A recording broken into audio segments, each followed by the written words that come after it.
हल्लाबोल भारत न्यूज मध्ये आपलं सर्वांचं स्वागत आहे। पुन्हा एकदा महाराष्ट्राला हादरवून टाकणारी घटना बदलापूर येथे घडली आहे। बदलापूर रेल्वे स्थानकावर गोळीबाराच्या घटनेने संपूर्ण महाराष्ट्रासह बदलापुरात एकच खळबळ उडाली आहे। बदलापूर होम प्लॅटफॉर्मवर संध्याकाळी 6 वाजण्याच्या सुमारास एका इसमाने दोघांवर गोळीबार केल्याची प्राथमिक माहिती मिळाली आहे। वरिष्ठ पोलीस अधिकाऱ्यांनी घटनास्थळी धाव घेऊन प्राथमिक माहिती घेतलेली आहे। मिळालेल्या माहितीनुसार गुरुवारी दिनांक 5 सप्टेंबर 2024 रोजी संध्याकाळी 6 वाजण्याच्या सुमारास एका इसमाने दोघांवर गोळीबार करत हल्ला केला। या हल्ल्यामुळे बदलापूर रेल्वे स्थानकावर एकच खळबळ उडाली आहे। तसेच प्रवाशांमध्ये घबराटीचे वातावरण निर्माण झाले होते। विकास नाना पगारे असं गोळीबार करणाऱ्याचे नाव असून दोघांमध्ये झालेल्या वादातून संसारे नामक व्यक्तीवर गोळीबार करण्यात आला असल्याचे सांगण्यात आले। घटनेची माहिती मिळताच पोलिसांनी घटनास्थळी धाव घेतली।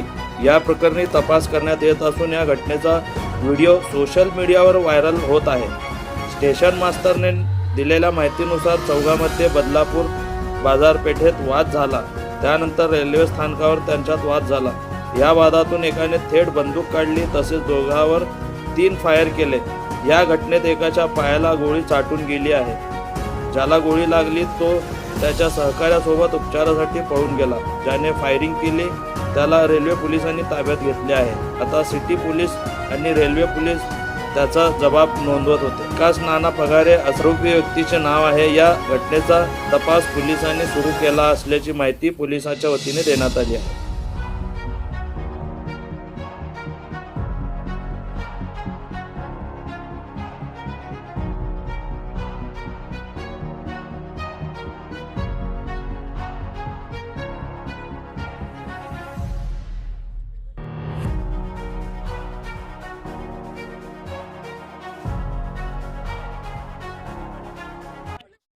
आपल्या शहरातील ताज्या घडामोडी पाहण्यासाठी हल्लाबोल भारत न्यूजला सबस्क्राइब करा आणि बेल आयकॉन प्रेस करा।